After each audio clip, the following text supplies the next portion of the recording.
Bom dia, meus amores, meus queridos amigos. Estamos aqui no Pétalas do Espiritismo em mais esta manhã para, junto com você, aprender e estudar o Livro dos Espíritos. Então, você que está chegando agora, que está começando a ouvir as Pétalas do Espiritismo, espero que você goste e seja muito bem-vindo ao nosso estudo diário. Vamos ver hoje a questão 358 do Livro dos Espíritos. Estamos abordando sobre a união da alma e do corpo, no capítulo 7 da segunda parte do livro. Kardec questiona: constitui crime a provocação do aborto em qualquer período da gestação? Resposta: há crime sempre que transgredis a lei de Deus. Resposta: há crime sempre que transgredis a lei de Deus. Uma mãe ou quem quer que seja cometerá crime sempre que tirar a vida a uma criança antes do seu nascimento. Por isso que impede uma alma de passar pelas provas a que serviria de instrumento o corpo que se estava formando. Como nós já temos visto, o homem precisa e deve valorizar a vida, sempre e em todos os momentos. Só Deus tem condições e permissão para tirar a vida, se isso for, claro que necessário para o aprendizado. Mas nunca deve partir de nós, espíritos imperfeitos e que precisamos valorizar a vida que nos foi dada por Deus.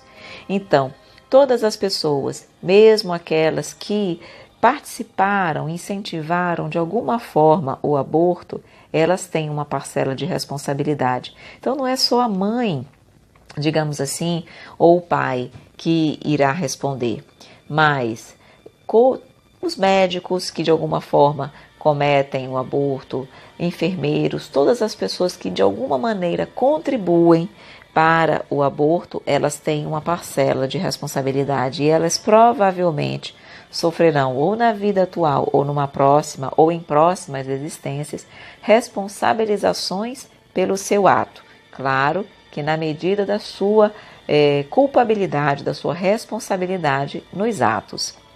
E o Espírito Miramês vai conversar conosco exatamente sobre essa transgressão da lei de Deus, dizendo que o aborto constitui um crime por subtrair-se da lei de Deus. É querer desarranjar a ordem do universo, intenção pela qual a criatura responderá por suas consequências funestas. O apelo que a espiritualidade faz aos homens é que reconsiderem sobre esse fato, que analisem antes de praticarem esse nefando ato de falta de amor, lembrando-se da vida que somente pertence ao Criador. Pretendemos que o aborto caia no esquecimento de todos os povos e que no futuro, não muito longe, ele saia das cogitações humanas. Uma mãe que aborta o filho por motivos banais, por não querer filhos, não pode ser chamada de mãe. Um nome sinônimo de amor, e quem pratica esse crime não tem amor no coração. Estamos em um fim de ciclo de duras provas, onde somos testados por várias modalidades de provas. E sendo a humanidade influenciada por falanges e más falanges de espíritos inconscientes que receberam a misericórdia de Deus para descer à terra, aproveitando nela oportunidades maiores de aprendizado. Mas eles carregam no coração paixões que transbordam dos seus mal educados sentimentos. Extravasam o sexo de todas as maneiras, procurando nele a felicidade que ele não traz, e daí surgem as tempestades da consciência. Mostrando aqui, Miramês, na realidade, que muitas pessoas que estão, digamos assim, reencarnando na Terra, como uma oportunidade de crescer, de evoluir por misericórdia divina, são espíritos ainda imperfeitos e que, movidos ainda pelas suas paixões inferiores, pelas suas tendências negativas, acabam utilizando o sexo de todas as maneiras equivocadas. E, claro, como consequência natural, surgem gravidez, surgem algumas situações de fecundação, de concepção sem vontade, inadequada. Inadequada por quê? Porque muitas vezes não era o momento, não era naquela condição que aquela concepção deveria dar-se, e inadequada porque são pessoas ainda, às vezes, voltadas apenas para a satisfação dos seus desejos materiais e não preocupados, conscientes da importância da vida. E aí, claro, em situações como essa, é mais comum identificarmos o aborto. E ele fala: seja a mãe ou outra qualquer pessoa que servir de instrumento para abortar uma criança pratica um crime. E pior, essa premeditação vem da maldade, da inconsciência das leis. Nasce do egoísmo, principalmente da época que atravessamos. São pessoas mentindo a si mesmas, é o fantasma do desculpismo que pretende enganar a consciência sob a alegação de que os tempos atuais não comportam mais do que um filho ou dois, ou às vezes nenhum. Vida cara, escola difícil, falta de condições de moradia, não se encontra empregada, mulher e marido precisam trabalhar fora e daí por diante. São as desculpas mais comuns. E quando chegar a vez desses companheiros reencarnarem, quando essa necessidade levá-los a chorar, esperando por um novo nascimento, o que sentirão eles se por sua vez forem banidos do ventre materno?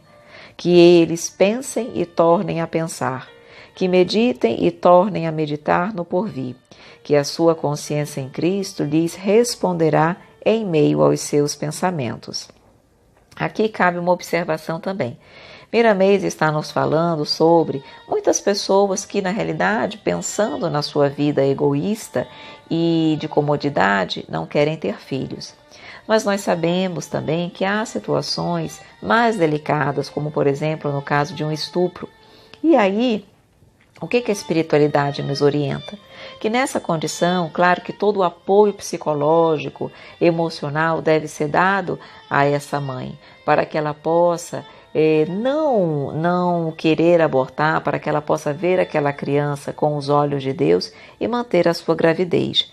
Mas, em não sendo isso possível, ou seja, não se sentindo a mãe em condições de criar aquela criança, a doutrina espírita orienta que ela possa doar os seus, digamos assim, o filho, que ela possa doar realmente, oferecer para a doação aquela criança, de modo que pais ou parceiros, companheiros que desejam ter filhos e muitas vezes por N razões isso não é possível, que eles possam ter a oportunidade de cuidar daquela criança, mas que não se utilize do aborto para, na realidade, evitar a criação daquele filho, já que a mãe não apresenta e não se sente com estrutura psicológica para tal, tá bom? Mas o aborto, nunca.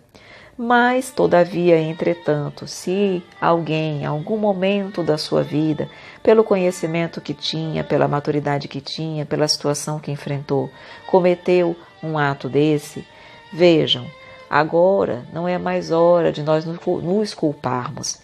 Agora é hora de nos corrigirmos. Lembremos que o amor cobre a multidão de pecados e todo ato que eu pratique no bem vai, pouco a pouco, apagando as minhas faltas do passado. Todos nós temos um passado de sombras, todos nós erramos e estamos hoje tentando reconstruir a nossa vida através da prática e da vivência do Evangelho redivivo. E é isso que todos nós devemos fazer, e principalmente todos, claro, a pessoa que eventualmente cometeu um aborto, que ela não se culpe, que ela, a partir de hoje, procure aplicar as leis de Deus, que ela saiba que no momento certo, num outro momento, ela vai ter condições de reencontrar esse espírito, de pedir perdão e de caminharem ambos para o progresso, para a evolução e para a perfeição. Mas se condenar, achar-se como o ser humano mais infeliz e ignóbil da Terra, não. Agora é chance, é momento de crescer, de evoluir, de trabalhar, de se renovar, de se reconstruir no bem. Bom, e Miramês fala o seguinte: encontramos muitos que no fundo reconhecem a verdade da reencarnação, mas negam essa lei para entrarem na desordem do crime e do aborto. sabendo e fingindo não saber que responderão pelo que fizerem na vida e da vida. O pior engano é pretender enganar Deus. O aborto é um crime de maior monta. É matar quem não tem meios de defender a própria vida em um corpo que se encontra em formação. O pior é que são muitos os inimigos que o assassino granjeia no mundo espiritual, no ato de abortar uma criança em gestação. Existem igualmente muitos tipos de aborto em outras faixas da vida. Nós podemos abortar ideias alheias, ideais que podem vir a fazer bem à humanidade e que, com nossa frequente e insistente indiferença, praticamos um aborto, matando ideias antes de nascerem.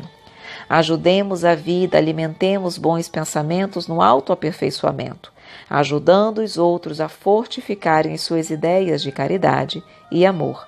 É nisto que consiste em amar a Deus sobre todas as coisas e ao próximo como a si mesmo. Não devemos também abortar os nossos sentimentos do bem, porque ouvimos falar das pessoas que fracassaram com os ideais da fraternidade.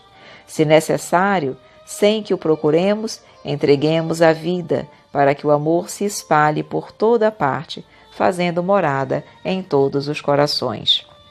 Meus queridos amigos, então é trabalhando pela vida, ajudando na construção do bem, do amor e da verdade, buscando e alimentando pensamentos de autoiluminação, de paz, de amor, de aperfeiçoamento. É ajudando os outros a crescerem que nós vamos também, digamos assim, crescendo para a vida. Então lembremos que não é o caso, ou seja, não existe apenas o aborto de um feto, de uma criança que está em gestação, mas de sentimentos, de ideais, de ideias, de sonhos. Que nós não abortemos nada em relação aos outros, mas que nós sempre trabalhemos pela vida, pelo amor. Ok, meus queridos amigos? Sempre um aprendizado tão importante que é trazido para nós através do Livro dos Espíritos. É muito bom nós termos a oportunidade desse estudo e deste aprendizado. Como as nossas ideias se ampliam, como o nosso coração também começa a repensar, a se sentir mais tocado, mais familiarizado com esses sentimentos nobres, com o amor que deve realmente brotar e fazer morada em nossos corações. Eu espero que nós possamos continuar evoluindo, continuar refletindo sobre o estudo de hoje e, acima de tudo, crescendo com Jesus. Eu agradeço, meus queridos amigos, pelo estudo de hoje, pela sua presença. Desejo um dia sempre muito feliz para você. E caso você esteja ouvindo as nossas pétalas, mas ainda não faça parte da nossa lista de transmissão, envie-nos uma mensagem para o número 92 do DDD 991919595.